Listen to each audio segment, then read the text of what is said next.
king of German mercenaries. Chapter 320. Attempting to hunt whalers. The next morning, Marin patted his sister-in-law Felice on the butt and said with a smile, "I never thought that, Felice, you are still a virgin. Has your husband never touched you?" Marin really didn't expect that the fierce-looking Felice was actually a virgin. "You know, Felice has been married for more than 2 years.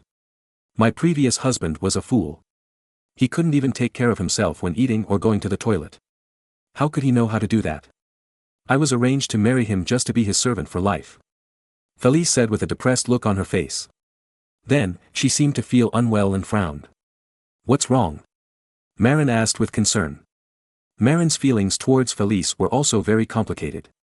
If Felice was a young woman, Marin would not take her too seriously and would at most give her more material compensation. However, he did not expect that this was first time. Marin was not a heartless person. Although he felt that Felice was a little wild, he still decided to give her more care and love. After all, Felice did not want the status of a legal wife, but was still his legal sister-in-law. "I feel uncomfortable down there, brother-in-law, you are too hard on me. This is my first time doing this, and you don't have any sympathy for me," Felice said angrily. After all, Felice is only 17 years old and her body has not fully grown yet. "How should I know? You looked so fierce last night, I thought you were an old hand, so I did it a little too much." Marin touched his nose and said helplessly. Mainly, stimulated by the illicit novels about sister-in-law on the internet in his previous life, Marin was in high spirits last night and acted a little wild. Unexpectedly, Felice, who looked wild, was actually weak inside. So, he did it a little too much. Felice was pretending to be sick, but because she went too far last night, she is now really sick. Marin didn't want this to be known to others, so he went out in advance to transfer the guards, then returned to the room and carried Felice back to the guest room. Fortunately, the original Auric Palace was very small, and Felice's guest room was not far from Marin's bedroom, so there was no problem. Then, Marin called the maid and ordered her to take good care of Felice. After the instructions, Marin went to work in the office area in front of the palace. A report submitted today aroused Marin's great interest. What was this report? It turned out that the whaling team that Marin had planned to set up was successfully established. At the same time, the blacksmiths also developed the whaling harpoon that Marin requested. The whaling harpoon is different from the general harpoon. The general harpoon only needs to hit the target, not stay in the target. The whaling harpoon, on the other hand, requires the barbs to rise up immediately after the harpoon penetrates the whale, firmly hooking the whale's body so that the whale cannot break free. Therefore, a spring mechanism needs to be installed on the head of the harpoon. Although Leonardo da Vinci and others did not develop standard spring steel, after many tests, the quality of spring steel has been getting better and better. Therefore, using the spring steel that did not meet the quality standards, the craftsmen made the whaling harpoon according to Marin's requirements. At the same time, a small group of craftsmen from the shipyard were studying the small boats used to hunt whales. Because the small boats are connected to the whaling harpoons, after being hit by a whale, it will drag the whaling harpoon and the small boat to escape, or even dive. Therefore, the first requirement for the small boat is that it has great buoyancy and is best not to be dragged into the water by the whale. To this end, Marin suggested that multiple parts of the boat be made into hollow structures to maximize the buoyancy of the boat. At the same time, the boat should be made as wide as possible to prevent the whale from dragging the boat in an oblique direction and capsizing it. The basic requirements for a small boat are that it has great buoyancy and is not prone to capsizing. Of course, it is not very difficult. The shipyard has made several suitable small boats by using hollow wood. After the whaling spears and boats are ready, it is time to select brave fishermen. After all, whaling is also a game of wits and courage for fishermen to compete with powerful whales. Whaling fishermen not only need high-end marine fishing technology, but also courage. When the whalers on the small boat spot a whale swimming nearby, they will select a brave man, hold a whaling harpoon, jump from the bow of the boat, jump towards the whale, insert the whaling harpoon fiercely into the whale's body, and adjust the direction to hook the whale's body as tightly as possible. Then, the whale drags the harpoon and the boat across the ocean and does intense exercise. The whale will desperately try to get rid of the harpoon stuck in its body. At this time, the whale is fighting for its life, so the exercise is extremely intense. They will jump up and down, and even swim to the deep sea, trying to pull the boat into the sea. At this time, the sailors on the boat need to compete with the whale in wits and courage. They not only have to ensure that the whaling harpoon is stuck in the whale's body and cannot be pulled out, but also try their best to control the boat to avoid the sailboat. If there is a chance, they will even use the spare whaling harpoon to shoot the whale again to ensure that the whale cannot break free. This process is very thrilling and requires whalers to have superb skills and calm handling. If they are not careful, it will easily cause the boat to capsize or the whale to escape. The reason for using a small boat instead of the fishing boat itself is that even if the small boat flips over, the sailors can hold onto it and follow it tightly. When the whale runs out of energy, a few fishermen can easily flip the small boat back to its right side. If you use the fishing boat itself, if you encounter a large whale, even the fishing boat itself can be easily overturned. And if the fishing boat is overturned, it will be a complete disaster because water will enter the cabin, which can easily cause the fishing boat to sink. Therefore, early whalers preferred to use small boats to hunt whales rather than fishing boats. Only in later times, when heavy steel-structured fishing boats and advanced equipment such as whaling guns appeared, did they feel comfortable using fishing boats to tow whales. Because, facing the huge steel-structured whaling boats, whales could not make waves at all.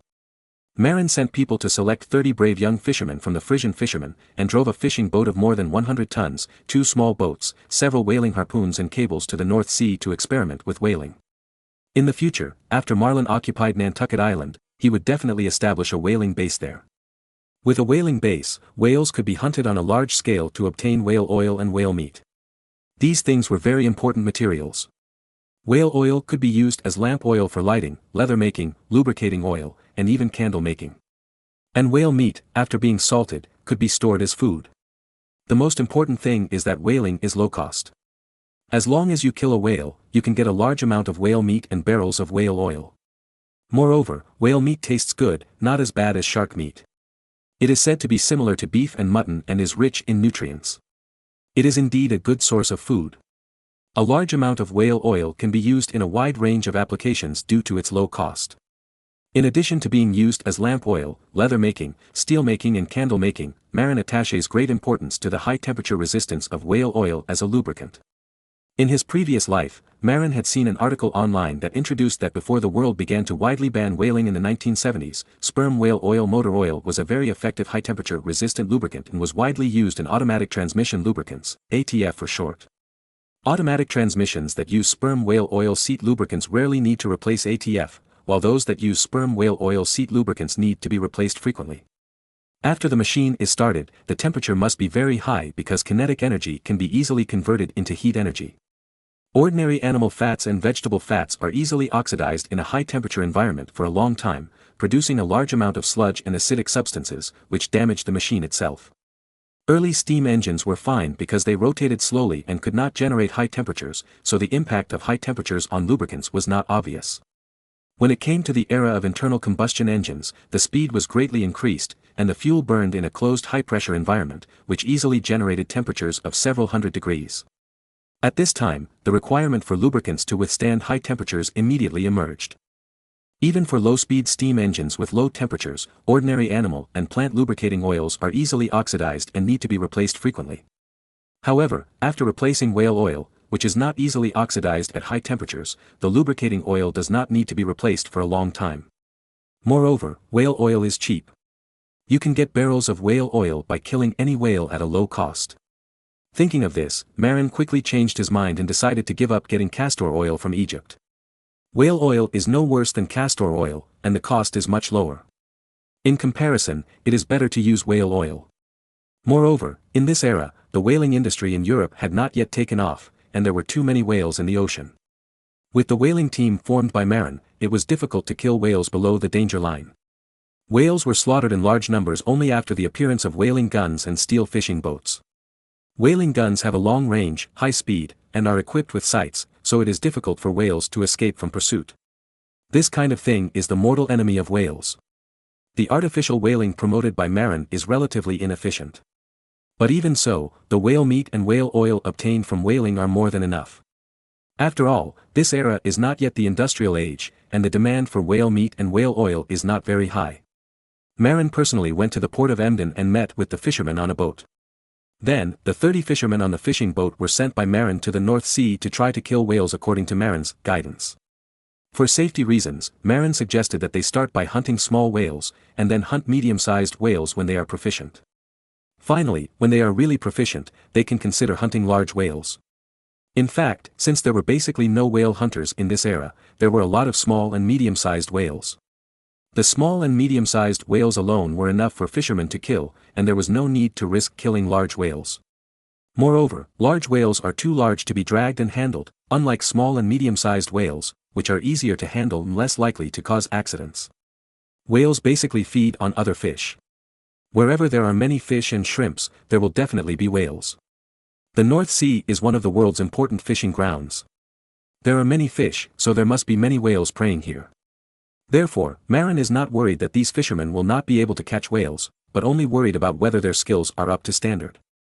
After all, whaling is really a technical job that requires a lot of skills.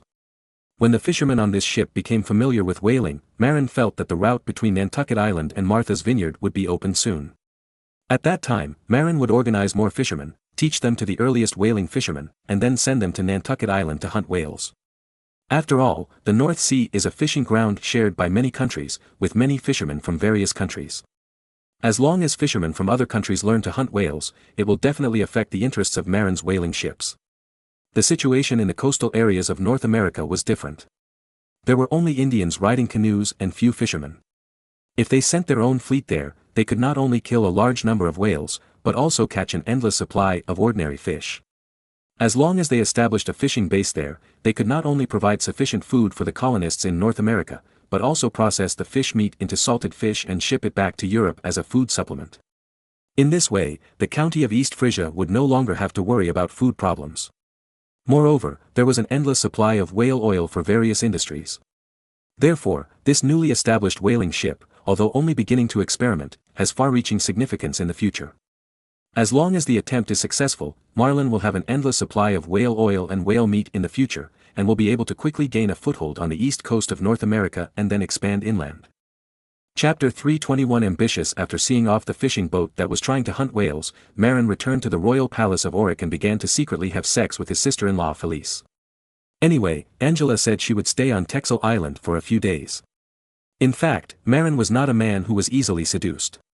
And Felice's appearance was one level lower than Angela's, and could only be considered above average.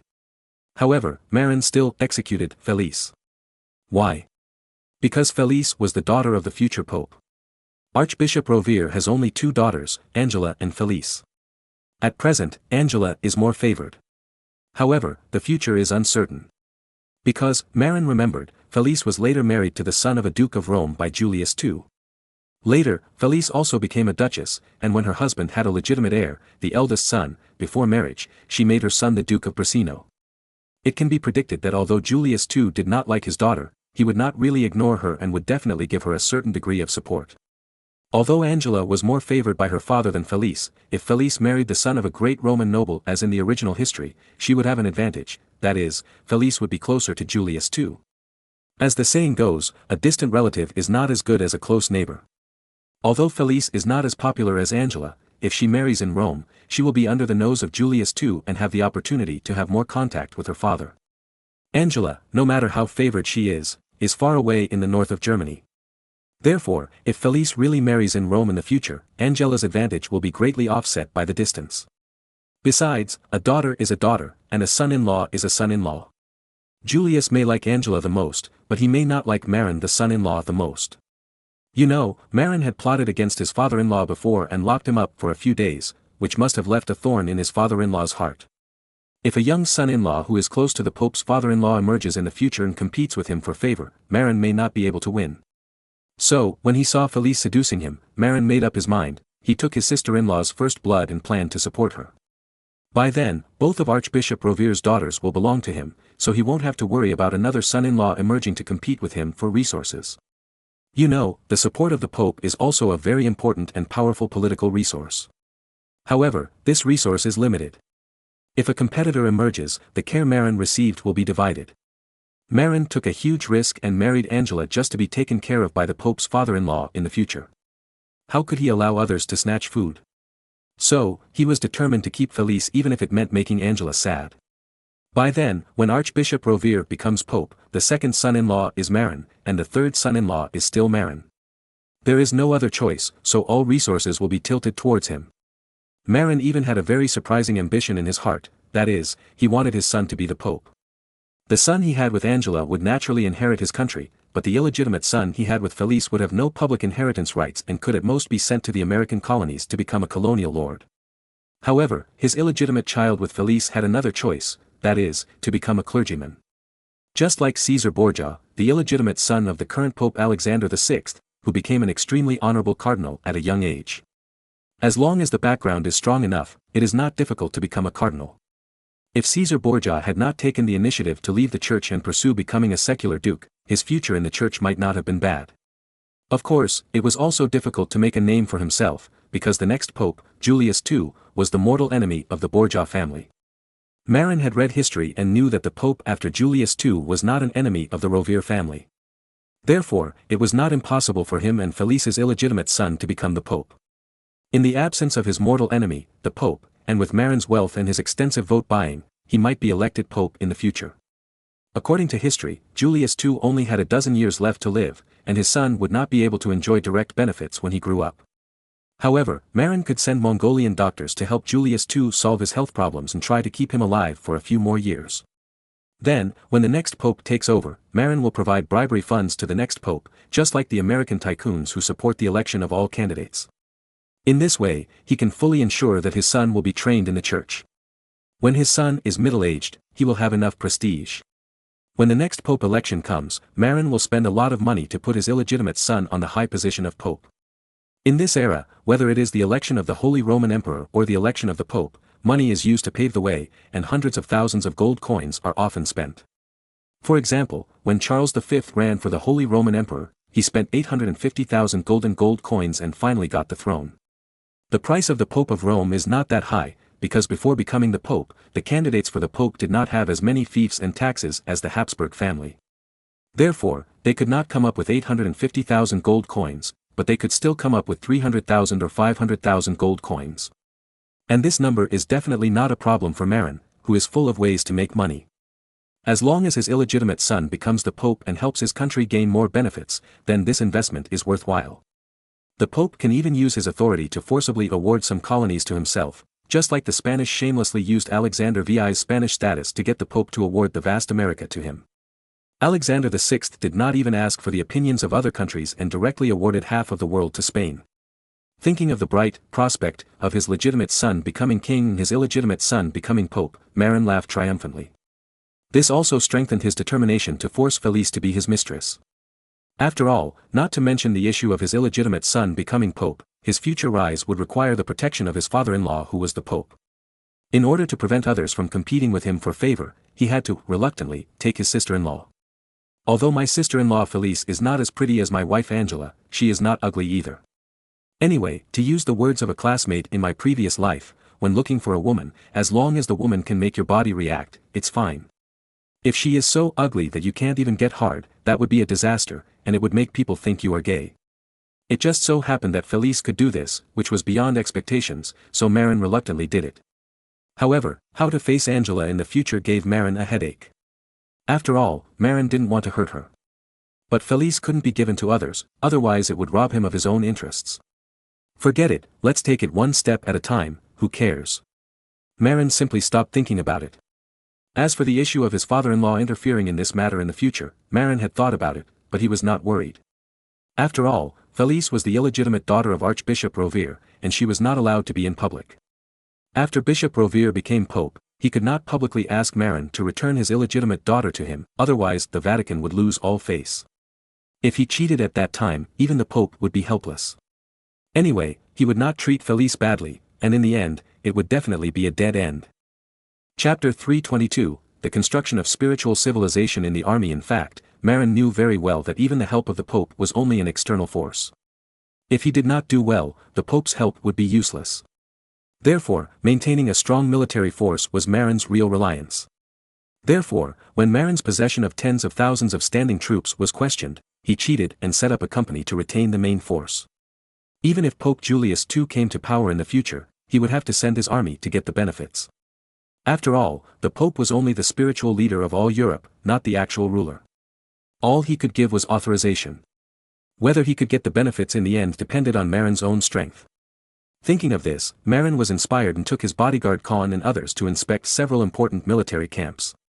It turned out that the soldiers seemed to have nothing to do.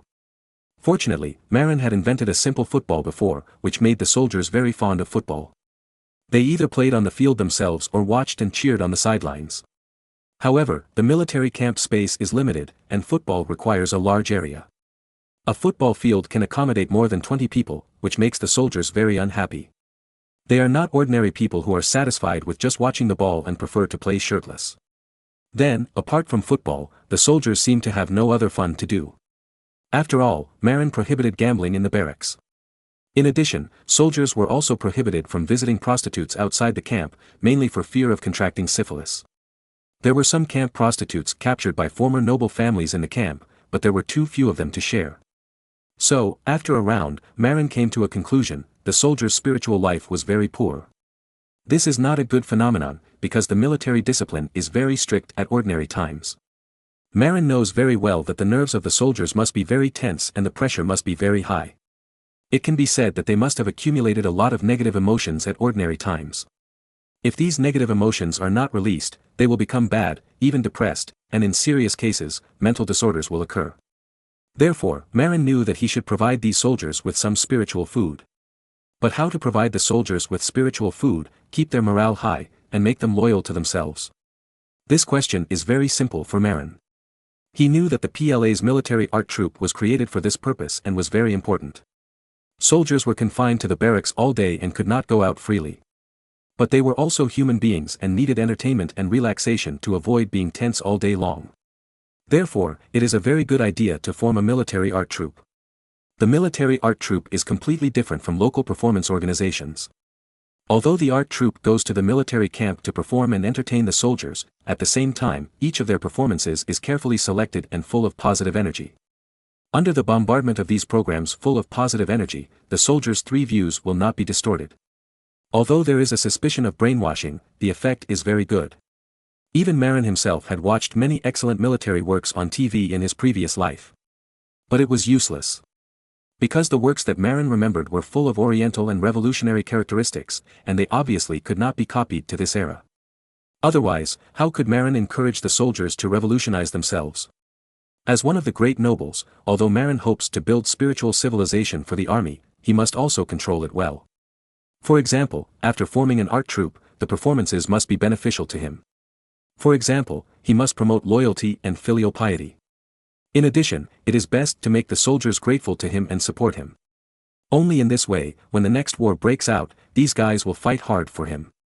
So, Marin thought of the legendary model opera. Although from the perspective of a young person in the new century, those model operas were ridiculous and old-fashioned. However, this era was the early 16th century. Even the most old-fashioned dramas were not seen by people in the Middle Ages. Even Shakespeare, the most outstanding dramatist of the Renaissance, was not born until 1564. Therefore, no matter what kind of drama it is, even a model opera with a brainwashing effect, it can be watched with great interest by people in the late Middle Ages who were seriously lacking in spiritual culture. You know, even in the 21st century, Marin's grandfather in his previous life still kept a box of CDs of model operas such as Taking Tiger Mountain by Strategy, Red Lantern, and Sha Jia Bang, which he often played on old VCDs and hummed along. Similarly, many elderly people still remember these model operas clearly and can hum a passage. As a result, even Marin, a young man of the new century, can hum a few passages. There is no other way. Being bombarded by his grandfather's TV all day, it is inevitable that he has memorized a few passages. Of course, this was useless. Because many of the model operas were Peking operas, which would not work in Europe. Moreover, they were full of hatred against the nobles and landlords. Even if Marin remembered them, he could not use them. Therefore, Marin wanted to create model operas, but he wanted to create model operas that would vigorously promote himself and the nobility. In addition, we can also do some other dramas to enrich the spiritual life of soldiers and people. Marin knows a little about Shakespeare's dramas. Because when he was in college, he also joined the Drama Association and even played Romeo in Romeo and Juliet. Of course, Juliet is a dinosaur. As a result, the love tragedy was turned into a funny comedy by Marin and the Dinosaur Girl. Even so, Marin memorized the lines of Romeo and Juliet, Hamlet, etc. Although the lines are in Chinese, it is not difficult to translate them into German and English. Of course, what Marin hoped most was to clear his name by creating a model opera and to show that his throne was legitimate and reasonable. Finally, Marin decided to combine Hamlet with the famous Chinese play The Orphan of Zhao, and write a new play, The Return of the King, using the plot of The Orphan of Zhao and the lines of Hamlet. The so-called king, of course, refers to Marin himself. The so-called Zhao's orphan mainly refers to the hunted Lady Mary, Marin's mother. Of course, in order to show the legitimacy of Marin replacing Adler, Marin also mixed in some deified plots. For example, the plot of being blessed by the gods in the haystack, and the plot of the god sending Einstein to guide him. In short, the central idea of The Return of the King is that the usurper has no good end. At the same time, Marin is a god-favored person and the legitimate heir. Marin spent a lot of effort, using Hamlet as the blueprint and adding some plots from The Orphan of Zhao to carefully compile The Return of the King. In The Return of the King, Marin made great efforts to exaggerate the scene where Fred, the father of Lady Mary, ran away with his daughter Mary, and added tense music to make the plot very touching. Then, old Hoffman appeared as a divine soldier descending from the sky, drove away the assassin, and saved Lady Mary. In this plot, Marin not only joins in the fight, but also introduces some exciting moves from Hong Kong martial arts films. Although they are not practical, they are very enjoyable to watch. Later, Marin repeatedly emphasized in the play that the task of restoring the country is a long and arduous journey, and ordinary people simply cannot bear it. The gods blessed the bloodline of the Bullock family, but they are hesitant between Adler and Marin. Finally, the goddess of wisdom persuaded the main god to send the great sage Einstein to enlighten Marin, so that Marin suddenly possessed incomparable wisdom, led the army, fought back to East Frisia, and took back the crown. After several days of hard work, this classic comedy, The Return of the King, which blends Eastern and Western cultures, adds mythological elements, and adds martial arts plots, was released. So, Marin immediately looked for suitable actors to perform. However, he found that there were no suitable actors in the East Frisian county. Because the East Frisian county was too remote and had not yet been shrouded by the light of the Renaissance, coupled with its remoteness and poverty, it was difficult to find qualified actors here. Moreover, the artistic cells of the Germans were indeed not very good. So, Angela, who had just returned from Texel, suggested that Marin go to Italy. Because during the Renaissance, Italy was the most prosperous, and there were many artists and great actors there. As for the language problem, it was not a problem. As long as the lines were translated well and the actors were taught the correct pronunciation, they would perform well. Marin had no choice but to accept it. However, the matter of forming a military art troupe was immediately brought up. To this end, Marin ordered to find some young men and women who loved to perform in ordinary families across the country, preferably handsome men and beautiful women. Then, organize them. When the Italian drama actors arrive, learn drama performance from them. After learning well, they can be sent to various military camps to perform. At the same time, because The Return of the King is used by Marin to brag about his orthodoxy and legitimacy, it is natural that it will not be performed only in the army. It is also necessary to perform it in front of the general public. Therefore, Marin began to order the construction of theaters in 5 cities at the same time to facilitate performances. In this way, the play, The Return of the King, which is full of positive energy, can be watched by the general public. And Marin's legitimacy can also be widely accepted by the people through the wonderful play. Even in the future, this drama can be promoted to other countries to demonstrate its legitimacy and publicize its reputation as God's blessed one. A theater certainly cannot perform only one play. In addition, Marin also brought out 3 classics, Othello, King Lear, and The Merchant of Venice. He originally wanted to pirate Macbeth, but found that it was a play that satirized the king and queen.